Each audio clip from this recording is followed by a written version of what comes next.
आपल्याला बोलवण्याचं एक विशेष कारण आहे. पाठीमागे ज्यावेळेस आपण भेटलो होतो त्यावेळेस एक विशेष आदेश आपण पारित केला होता आणि आपल्या माध्यमातून तो सर्वांपर्यंत पोहोचला ही चांगली गोष्ट आहे. फूड अँड ड्रग ॲडमिनिस्ट्रेशन याच्यामध्ये जशा दोन विंग आहेत, एक ड्रगच्या बाजूला आणि दुसरं फूडच्या बाजूला. आपण दोन्हीकडे काम करत असतो.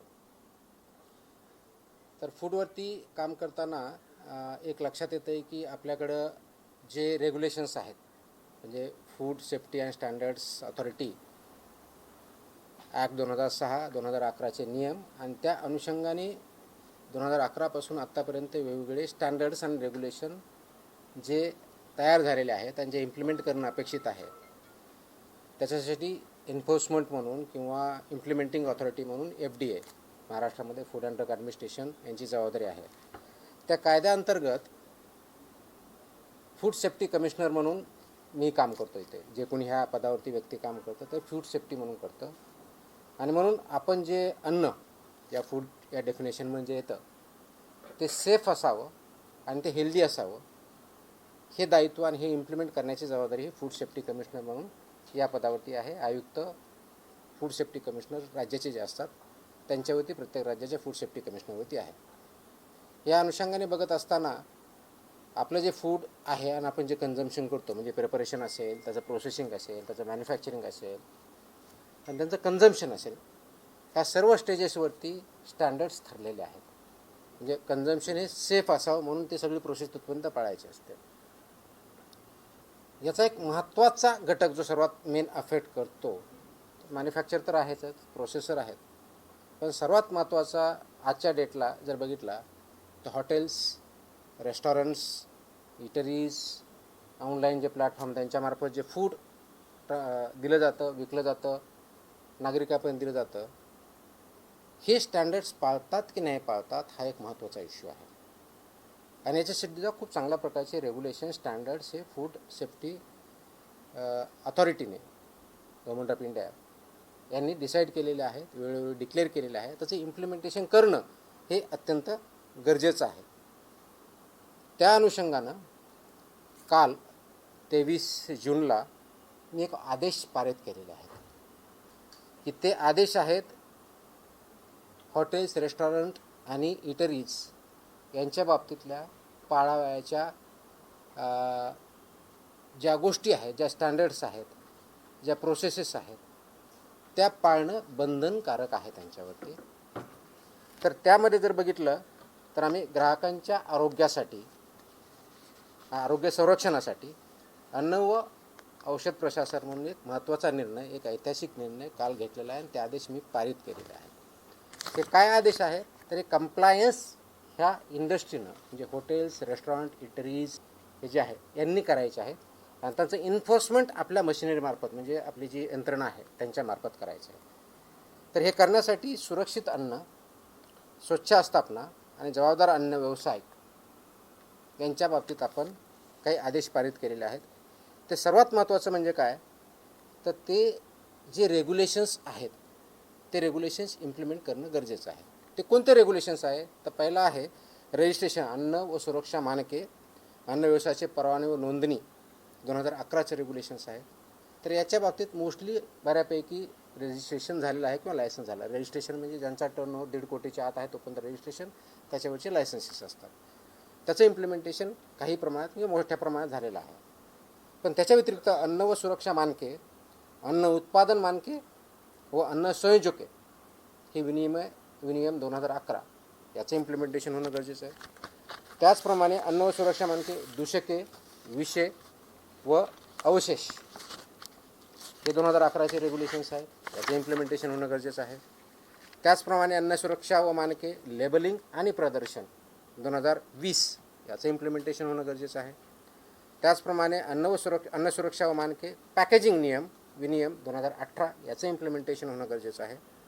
आणि त्याचबरोबर शाळेतल्या मुलांसाठी जे सुरक्षित अन्न व संतुलित आहार नियम 2020 आहेत हे सुद्धा इम्प्लिमेंट होणं गरजेचं आहे. आपल्यासमोर हा प्रश्न असेल की हे मानके होते तर म्हणजे का इम्प्लिमेंट झाले नाहीत किंवा पूर्णपणे होतात की नाही.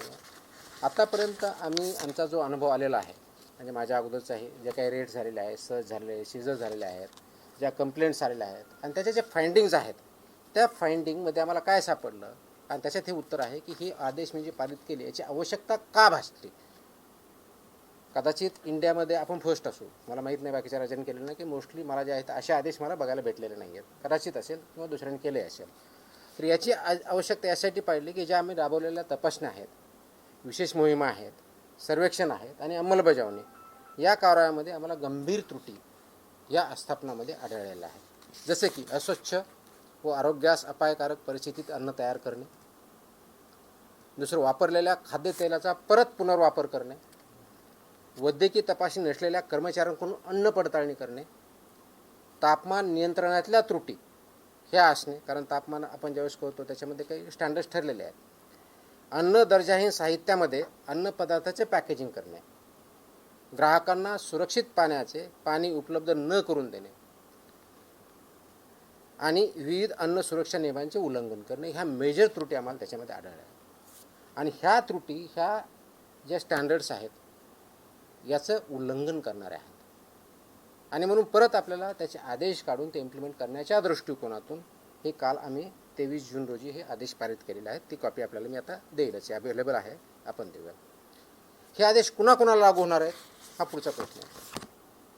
तर सर्व hotels and restaurant, all without exception, सर्व हॉटेल्स अँड रेस्टॉरंट, उपहारगृहे व ढाबे, कॅन्टीन्स आणि कॅफेटेरिया, बेकरीज आणि मिठाईवाले शॉप किंवा sweet shops, catering units, food caterers, juice bars, cloud kitchens, dark kitchens, central kitchens, साखळी उपहारगृहे, ई कॉमर्स आणि ऑनलाईन फूड डिलिव्हरी प्लॅटफॉर्म इत्यादी सर्वांना हे लागू होणारे आदेश आहेत. म्हणजे ज्या ज्या ठिकाणी फूड प्रोसेसिंग होऊन लोकांना खाद्यासाठी पुरवलं जातं त्या सगळ्या इस्टॅब्लिशमेंट याच्यामध्ये येतात. आता याच्यामधल्या मेन तरतुदी काय आहे, तर पहिलं तरतूद आहे की परवाना किंवा लायसन्स हे मॅन्डेटरी आहे, ते त्यांनी घ्यावं. त्याच्याशिवाय त्यांना कोणत्याही परिस्थितीत रेस्टॉरंट किंवा हॉटेल हे चालवता येणार नाही. त्याच्या तरतुदी पेनॉल्टीज आहेत, त्या पेनॉल्टीसुद्धा शिवेरल्या आहेत, इथून पुढे वापरल्या जातील. त्याच्यामध्ये 10 लाख विदाउट परमिशनचा एखादे एस्टॅब्लिशमेंट असेल तर 10 लाखापर्यंत दंड आहे, परत प्रॉसिक्युशन आहे. ह्या सगळ्या गोष्टीचा आपण वापर करणार आहोत. दुसरा जो आहे स्वच्छता आणि आरोग्य मानकाचे कठोर पालन करणं गरजेचं आहे, ज्यामध्ये शेड्यूल 4 किंवा अनुसूचित 4 हे जे आहे याच्यामध्ये स्वच्छता आणि आरोग्यविषयी मानकांचे काटेकोरपणे पालन करणं गरजेचं आहे. ते थोडक्यात मी डिटेलमध्ये सांगेन. कर्मचाऱ्यांची वैद्यकीय परीक्षा, तपासणी व प्रशिक्षण हे मॅन्डेटरी आहे. कारण जर कर्मचारी किंवा फूड हँडलर जर त्याला काही डिजीज असेल तर तो पास ऑन होऊ शकतो, म्हणून यासाठी मानकं ठरलेलं आहे. तर त्यांचं ॲन्युअल चेकअप झालं पाहिजे, त्याच्या पर्टिक्युलरली कोणत्या कोणत्या टेस्ट झाल्या पाहिजे ते आपण त्याच्यामध्ये मेन्शन केलेलं आहे. त्याचबरोबर सुरक्षित अन्न हाताळण्यासाठी स्पष्ट मानके जे आहेत त्याच्यामध्ये कच्चे व शिजवलेले अन्न वेगवेगळे ठेवणे, फिफो तत्वाचं फर्स्ट इन फर्स्ट आउटचं प्रिन्सिपल पालन करणे, गरम व थंड अन्नासाठी निर्धारित तापमान राखणे, रंगसंकेतिक कापणी फळांचा वापर करणे, परवानाधारक पुरवठादाराकडून कच्चा माल खरेदी करणे. आता याच्यामध्ये की म्हणतो शेतकऱ्यांकडे दिलं तर तुमचा परवानगीधारक कुठं, तर त्याच्यामध्ये जी रिसीट असते त्यालासुद्धा आपण अग्रीमेंट याच्यामध्ये डेफिनेशनमध्ये काउंट केलं आहे. त्याच्यामुळे रिसीट इज, कारण याचा उद्देशच एवढा आहे की तो फूड किंवा रॉ मटेरियल कुठून आलं हे ट्रेस करता आलं पाहिजे, हा त्याच्या पाठीमागचा उद्देश आहे. त्याचबरोबर ग्राहकांसाठी मोफत पिण्यायोग्य पाणी पिण्याचं प्रोव्हाइड करणं, मोफत देणं अपेक्षित आहे. सुरक्षित पिण्याचे पाणी विनामूल्य उपलब्ध करून देणं बंधनकारक आहे. आमच्याकडं पिण्याचं नाही, फक्त बॉटल वॉटर आहे आणि ते पेय विकत घ्यावं असं बंधनकारक करता येत नाही. इट विल बी व्हायलेशन आणि अशावरती आम्ही कारवाई करणार आहोत. तसे आम्ही त्याच्यावरती बोर्ड लावा असे आम्ही त्यांना सांगितल्या आदेशामध्ये, त्यांना बोर्ड लावावे लागतील, त्याप्रमाणे करावं लागेल. आणि कुणी मागितलं त्यांना सांगावं लागेल की आमच्याकडे पोर्टेबल ड्रिंकेबल वॉटर आहे, ते तुम्ही पिऊ शकता. त्याच्यानंतर त्यांनी डिमांड केली तर त्यांना द्यावं. It's optional, it's not compulsory. त्याच्यामुळं ही पहिली गोष्ट करायची आहे. त्याचबरोबर मेनू लेबलिंग आणि पोषणची माहिती ही मॅन्डेटरी आहे. मेन्यूवरती लेबल व्यवस्थित पाहिजे, त्याचं लेबलिंग व्यवस्थित पाहिजे. त्याच्यामध्ये उपहारगृहांनी व केंद्रीय परवानाधारक आस्थापने मेनूमध्ये कॅलरी माहिती, पोषण मूल्य आणि ॲलर्जन माहिती प्रदर्शन करणं बंधनकारक आहे. तसंच वर्तमानपत्र किंवा छापील कागदात अन्न देता येणार नाही, हे प्रोहिबिटेड आहे, ते त्यांना देता येणार नाही. त्याचं कारण असं की अन्न दर्जाहीन साहित्य, वर्तमानपत्रे किंवा छापील कागदपत्र अन्नपदार्थ गुंडाळणे किंवा वाढणे यावर रेग्युलेशननुसार बंदी आहे. वापरलेल्या खाद्यतेलाचा पुनर्वापर करता येणार नाही. ते रियूज बऱ्याच वेळेस करतात. तर फसायच्या ज्या रुको गाईडलाईन आहेत, RUC रुको गाईडलाईन्स आहेत, त्या गाईडलाईन्सचं इम्प्लिमेंटेशन करणं बंधनकारक आहे. आणि 25 TPO सांगतो ना, काय म्हणतात, 20 त्याच्यावरती जर गेलं तर ते वापरता येत नाही. आता ठळकपणे आपलं टेक्निकलच्या ऐवजी नॉर्मल भाषेत म्हणायचं तर त्या तळताना किंवा तेल जे आहे हे ज्यावेळेस करतात त्यावेळेस फ्लेम्स येतात, तर ते 25% जास्त असतं. वास यायला लागला 25% वरता असतं. काळं दिसायला लागलं 25% वरता, विच इज डेंजरस. त्याचे ते वापरताच येत नाही. ते करण्यासाठी एजन्सीज आहेत, त्यांना ते सेल करायचं आणि त्यांनी ते मार्केटच्या बाहेर न्यायचं आहे. एकाने कोणतरी विकायचं, दुसऱ्याकडे वापरायचं किंवा दुसरा यूज करणार त्याला द्यायचं, हे याच्यामध्ये बंधनकारक आहे. त्याच्यामुळे रुको गाईडलाईनचं सुद्धा इम्प्लिमेंटेशन करणं अपेक्षित आहे. 9वी गोष्ट आहे की ऑनलाईन विक्री होणाऱ्या अन्नपदार्थाबाबत परवाना क्रमांक प्रत्येक ठिकाणी लागेल. कॅलरीची माहिती लागेल, ॲलर्जींची माहिती लागेल आणि जेवढे त्यांचे किचन असेल ते प्रत्येक किचनला इंडिव्हिज्युअल परवानगा त्यांना घ्यावा लागेल. मोठ्या ज्या आस्थापना आहेत, पर्टिक्युलरली 50 करोडच्या वरच्या ज्यांचा टर्नर आहे, त्यांनी फसाईच्या मान्यताप्राप्त ज्या संस्था याच्यापर्यंतपासून हे ऑडिट बंधनकारक आहे. त्यांना ऑडिट करून घेणं, इयरली त्यांनी ते मॅन्डेटरी ऑडिट प्रोसेसेसचं हे करणं अपेक्षित आहे. ह्याही गोष्टी आपण करतो. तर हे करण्यासाठी काय आवश्यकता आहे, तर हे करत असताना आमचा उद्देश ह्या संस्थांना, हॉटेलधारकांना किंवा व्यावसायिकांना थ्रेट करणं नाही आहे. तर आमचा उद्देश आहे की प्रामाणिक व्यवसायांना संरक्षण द्यायचं आहे आणि नियमन करणाऱ्यावरती कठोर कारवाई करायची, हा आमचा उद्देश आहे. त्याचं कारण हे पूर्ण लाईफ नागरिकांच्या जीवनाशी हे पूर्णपणे निगडीत आहे. अगदी लहानात लहान बाळापासून तो वयोवृद्ध माणसापर्यंत याचा डेली संबंध येत असतो. आणि म्हणून फक्त हा केवळ एक कारवाईसाठी नसून राज्यातील प्रामाणिक व जबाबदार अन्न व्यवसायांना प्रोत्साहन देण्यासाठी सुद्धा आहे. नियमांचे पालन करणाऱ्या आस्थापनांना ग्राहकांचा विश्वास वाढेल आणि संपूर्ण क्षेत्राची गुणवत्ता उंचावेल, हा त्याच्या पाठीमागचा उद्देश आहे. आणि हे जर केलं नाही तर 2006च्या कायद्यातल्या आणि त्या अनुषंगाने जे रेग्युलेशन्स आले त्याच्या दंडात्मक प्रोव्हिजन्सचे आपण त्याच्यामध्ये वापर करणार आहोत. ही विशेष मोहीम आम्ही आत्ता चालू करतो आहे, पण ही कायमस्वरूपी राहणार आहे.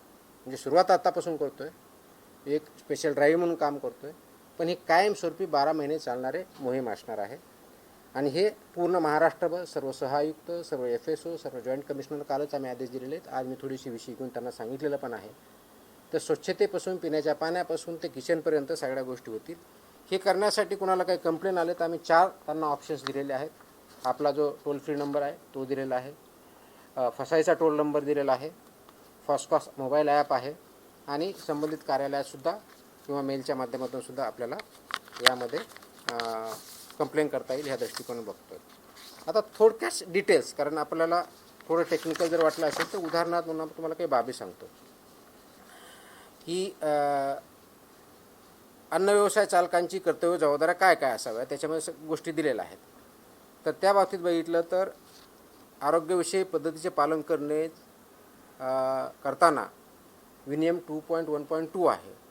याच्यामध्ये केटरिंग कशी करावी हे पण ठरलेलं आहे. कार्यालयासाठी उत्तम स्वच्छता उत्पादन पद्धती कशी असावी हे पण ठरलेलं आहे. प्रत्येक प्रयोगास लागू अशा तपशीलवार आवश्यकता अशा गाईडलाईन्स आहेत त्या पण ठरलेल्या आहेत. आता जस्ट एक तुम्हाला एक्झाम्पल घेऊन किचन कसं असावं याच्यामधील माहिती देतो.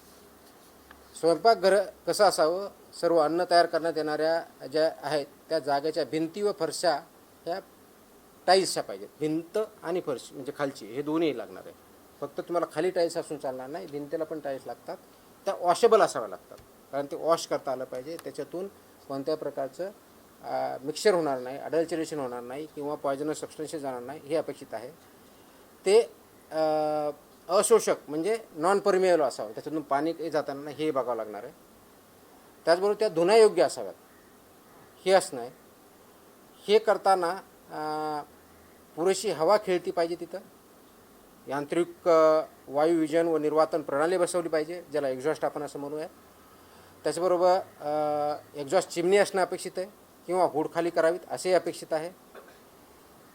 त्याचबरोबर कच्चा माल म्हणजे रॉ मटेरियल जे आहे ते त्यांनी स्वीकारण्यासाठी वेगळा सेक्शन, त्याचं प्रोसेसिंग किंवा तयारी करण्यासाठी वेगळा सेक्शन, स्वयंपाक तयार करण्यासाठी वेगळा सेक्शन आणि वाढण्यासाठी किंवा सर्व करण्यासाठी वेगळा सेक्शन असं त्या रेस्टॉरंट किंवा हॉटेलमध्ये मांडणी असणं अपेक्षित आहेत. कच्चे व शिजवलेले अन्न क्षेत्र हे भौतिकदृष्ट्या वेगळे ठेवावे लागणार आहेत. शाकाहारी व मांसाहारी हे वेगळे ठेवावे लागणार आहेत. आणि त्याचबरोबर त्याला अनुक्रमे शाकाहारी असेल तर हिरवा रंग, मांसाहारी असेल तर लाल रंग असे तुम्हाला फलक तिथे ठेवावे लागणार आहेत. तर ह्या गोष्टी ह्या मॅन्डेटरी आहेत, वेळोवेळी निर्देश दिले त्या दृष्टीनं आहेत. आणि हे काम करत असताना स्वयंपाकगृहात प्रवेशद्वारी पाणी, द्रवसाबण, टॉवेल, ड्रायर अशी व्यवस्था पूर्णपणे असणं अपेक्षित आहे. सो दॅट तिथं ज्यावेळेस कोणता ग्राहक जाईल तर त्याला ह्या गोष्टी अवेलेबल पाहिजेत, जेणेकरून जेवताना किंवा तिथलं फूड कंझ्युम करताना त्याला ती फॅसिलिटी असणं अपेक्षित आहे. त्याचबरोबर पेस्ट कंट्रोल हे मॅन्डेटरी आहे. हे एखादी एजन्सीवर त्यांनी टायअप करायचे आणि ती व्हॅलिड असली पाहिजे, रजिस्टर्ड असली पाहिजे, अशाच एजन्सी ती डिप्लॉय करायच्या. त्यांनी पेस्ट कंट्रोल रेग्युलरली करून घ्यायचं आहे. हे करत असताना कीटकमुक्त परिस्थिती राखण्यासाठी पुरेशा नियतकालिक अंतराने कीटक नियंत्रण म्हणजे पेस्ट कंट्रोलचे आहे ते करणं अपेक्षित आहे. त्याचबरोबर अन्न तयारी क्षेत्रात इलेक्ट्रॉनिक फ्लाय ट्रॅप बसवावेत. त्याची साठवण, अन्नाच्या ठिकाणी उंदीर, झुरळे, माशांचा प्रादुर्भाव शून्य असला पाहिजे. ते कोणत्याही परिस्थितीत ॲक्सेप्ट होऊ शकत नाही. It's absolutely not acceptable as per the rules and regulations. तर हे एक उदाहरण म्हणून आहे. याची ऑर्डरमध्ये मी सगळ्या गोष्टी दिल्या ज्या 10च्या आसपास गोष्टी आहेत. हे करण्यापाठीमागचा उद्देश एवढाच आहे, कारण प्रोसेस केलेलं फूड आपण ज्यावेळेस खातो त्याचे इम्पॅक्ट आपल्यावरती होतात. म्हणजे फूड पॉयझनिंग जे एक्स्ट्रीम केस आहे, पण ते दररोज आपल्या हेल्थवरती कॅलरीपासून ते चुकीच्या पद्धतीने हँडल करण्यापासून, स्वच्छतेपासून ते पाण्यापासून ते बसण्याच्या व्यवस्थेपासून तर असणाऱ्या गोष्टी तिथं कोणत्या कोणत्या आहेत ह्या मॅन्डेटरी आहेत. आणि याच्या बाबतीत आपल्याला काही त्रुटी सापडत असेल की जसं की आता तुमचा याच्यामध्ये सांगितलं की हॉट फूड म्हणतो, गरम जेवण म्हणतो, तर त्याचं टेम्परेचर किती आहे हे पण ठरलेलं आहे. ज्यावेळेस हॉट फूड म्हणतो तर 60 डिग्री सेल्सिअस ते हीट पाहिजे. तुम्ही म्हणलं की कोल्ड तर 4 डिग्री सेल्सिअसचं पाहिजे. तुम्ही म्हणलं फ्रोझन तर -18 डिग्री सेल्सिअसचं पाहिजे. तर ह्या मॅन्डेटरी गाईडलाईन आहेत. त्या इम्प्लिमेंट होतात की नाही होतात ते करण्याच्या दृष्टिकोनातून नागरिकांमध्ये अवेअरनेस यावा, त्या इंडस्ट्रीला आणखी चांगल्या पद्धतीने माहीत व्हावं आणि आमच्या अधिकाऱ्याने ते इम्प्लिमेंट करावं. हा तिहेरी पर्पज याच्या पाठीमागचा आहे. आणि या तिहेरीच्या माध्यमातून एकत्रित येऊन हे आपलं आरोग्य नागरिकांचं कसं चांगलं राहील अशा दृष्टीने हे काल आम्ही आदेश इंग्लिश आणि मराठी दोन्हीमध्ये आहेत. दोन्हीच्या कॉपी आपल्याला भेटतील. प्रेस नोट सर्क्युलेट करा ती दिलेलीच आहे. तर या माध्यमातून हे नागरिकांनाही माहीत व्हावं, त्या इस्टॅब्लिशमेंटला माहीत व्हावं आणि आम्ही इन्फोर्स करताना ह्या सगळ्या गोष्टी बघाव्या. बऱ्याच वेळेस होतं की आमचे अधिकारी ज्यावेळेस जातात त्यावेळेस तिथला सॅम्पल घेतला जातो. सॅम्पलचा रिझल्ट आल्यानंतर आम्ही पुढची बघतो. पण फक्त सॅम्पल घेणं एवढ्यापुरतं मर्यादित राहायचं नाही. हे मी आदेश दिलेले आहेत की तिथे गेल्यानंतर हे जे टोटल 28 रेग्युलेशन त्याच्यापैकी 22 हे वेगवेगळ्या बाबतीत आहेत. जसं याच्या बाबतीत जवळजवळ 9 रेग्युलेशन्स मी सांगितले ह्या इंडस्ट्रीच्या बाबतीत. तर प्रत्येकाला more than 2 to 3 regulations compulsory आहेत, कारण रजिस्ट्रेशन कंपल्सरी आहे, बाकी स्वच्छतेच्या बाबतीतले आहेत. तर हे सगळे जे रेग्युलेशन त्या सगळ्यांचं रेग्युलेशनचं पालन होतं आहे की नाही, कंप्लायन्स ती इंडस्ट्री किंवा इस्टॅब्लिशमेंट करते की नाही हे बघणं आवश्यक आहे. आणि तशा दृष्टीने इथून पुढं तपासण्या होतील. त्याचप्रकारे सॅम्पल घेणं त्यातला एक भाग राहील. ह्या सगळ्या गोष्टीचा कंप्लायन्स त्यांना करणं कंपल्सरी आहे. आणि हे ज्यावेळेस सॅम्पल लॅबकडे जातात तर लॅबबरोबर देताना आम्ही आमचा एक फॉर्म असतो, फॉर्म 5, आणि ड्रगचा एक वेगळा फॉर्म आहे म्हणजे तिथं. तर ते फॉर्म 5 पूर्णपणे आतापर्यंत भरला जात नव्हता का इनकम्प्लीट येत होता. आता मी इन्स्ट्रक्शन दिले आहेत की फॉर्म 5 हा कंपल्सरी टोटल भरला पाहिजे, म्हणजे त्याच्यात फिलअप केलं पाहिजे जे काय माहिती आहे. त्याचबरोबर एक ॲडिशनल नोट पण त्याच्यात लिहिली पाहिजे की हे जे रेग्युलेशन्स आहेत हे रेग्युलेशन तर पाळले जातात की नाही, इनकम्प्लीट पाळले जातात का, कंप्लीट पाळले जातात का, कंप्लीट व्हायोलेशन केलं जातं, याचे डिटेल्स त्याच्यामध्ये येतील. त्याचं कारण असं आहे की बऱ्याच वेळेस लॅबमध्ये ज्यावेळेस रिपोर्ट जातात तर रिपोर्टमध्ये फक्त इन्ग्रेडियंटच्या आधारे त्याचा रिझल्ट येतो. वास्तविक बघता फक्त तेवढ्यापुरतं मर्यादित नाही. तसं असतं तर टेक्निकल जो तिथला असिस्टंट आहे किंवा सायंटिस्ट आहे यांनी तो रिपोर्ट दिला असता. त्याच्याऐवजी तिथं गव्हर्नमेंट ज्याला GA म्हणतो, गव्हर्नमेंट ॲनालिस्ट हा रिपोर्ट देतो. त्याचा उद्देश असा आहे की एका बाजूला ज्या गाईडलाईन्स आपल्या मॅन्युअल्स त्याच्या बाबतीतच्या लॅबच्या बाबतीतले पण मॅन्युअल्स आहेत, हा टेस्ट रिपोर्ट काय सांगतो आणि तिथली ओव्हरऑल कंडिशन्स आणि व्हायोलेशन्स काय झालेले ह्या दोन्हीच्या गोष्टीचं अनालिसिस करून त्यांनी अनालिटिकल रिपोर्ट देणं अपेक्षित आहे. Just to give an example की एखाद्या डेअरी प्रॉडक्टमध्ये किंवा हॉटेलमध्ये आपण गेला, तुमचा टेस्ट एकदम चांगला, आपण बघतो खूप चांगली टेस्ट आहे, त्याचे रिझल्ट स्टँडर्ड येतात. किचनमध्ये गेलं तर तुम्हाला पूर्णपणे अस्वच्छता दिसते, टाईल्स दिसत नाही. तिथं सेपरेट पाणी म्हणजे भाजी हे करण्यासाठी पोर्टेबल वॉटर नसतं, नॉर्मल कोणतरी वापरलं जातं. तर हे तुमच्या अनसेफ फूडच्या डेफिनेशनमध्ये येतं. म्हणजे जरी तुमच्या प्रॉडक्टची टेस्टचा रिझल्ट हा जर आला की स्टँडर्ड आहे, पण ह्या जर कंडिशन असेल तर तुम्हाला त्या कंडिशन ह्या ॲनालिसिसमध्ये कन्सिडर करणं अपेक्षित आहे. आणि म्हणून मी सगळ्या लॅबची पण मीटिंग घेतली आहे. माझ्या अधिकाऱ्याने ते समजून सांगितलेलं आहे की तुमच्या ज्या डेफिनेशनचं ॲनालिसिस करताना फक्त टेस्ट रिझल्ट पुरतं मर्यादित न राहता हा ज्या फॉर्मच्या कंडिशन हे तुम्हाला कन्सिडर करणं as per the guidelines mandatory आहे, त्या पण कन्सिडर केल्या पाहिजे. आणि जो आमचा सॅम्पल घेतो त्यांनीसुद्धा त्यामध्ये कंडिशन त्या जी काही परिस्थिती आहे तिथली टाकली पाहिजे, जेणेकरून त्याचं ॲनालिसिस करेक्ट आहे. त्याच्यामुळं जे फूड आहे ते योग्य आहे की अयोग्य आहे, स्टँडर्डप्रमाणे आहे की नाही आहे, आणि तिथले कंडिशन फुलफिल होतात की नाही हे बघितलं जाईल. पर्यायानं जो कंझ्युमर आहे त्या कंझ्युमरला ते योग्य ती माहिती भेटेल आणि त्याच्या माध्यमातून त्याची हेल्थ आपण चांगली करू. म्हणून उद्देश आपण जो ठेवलेला आहे की पूर्णपणे नागरिकांचं आरोग्य हे चांगलं राहावं अशा दृष्टिकोनातून आपण ते काम करतो आहे. आणि म्हणून ह्या मोहिमेला आम्ही नावच दिलेलं आहे की काय म्हणतो त्याला, सुरक्षित अन्न निरोगी महाराष्ट्र किंवा सुरक्षित महाराष्ट्र अशा दृष्टींचं हे मोहीम आहे. ती परमनंट राहणार आहे. आणि माझी ही विनंती आहे, आवाहन आहे या इंडस्ट्रीला की प्लीज फॉलो ह्या सगळ्या ज्या गाईडलाईन्स आहे, स्टँडर्ड्स आहे ते फॉलो करा. याचा कंप्लायन्स केलं तर you don't have anything to fear, but if you don't follow it you have nowhere to hide. अशा दृष्टीचे आदेश पारित झालेले आहेत. मला वाटतं की याचा इम्पॅक्ट डेफिनेटली होईल आणि ते इम्प्लिमेंटेशन करण्याच्या दृष्टिकोनातून FDA अक्रॉस महाराष्ट्र काम करत आहे. थँक्यू.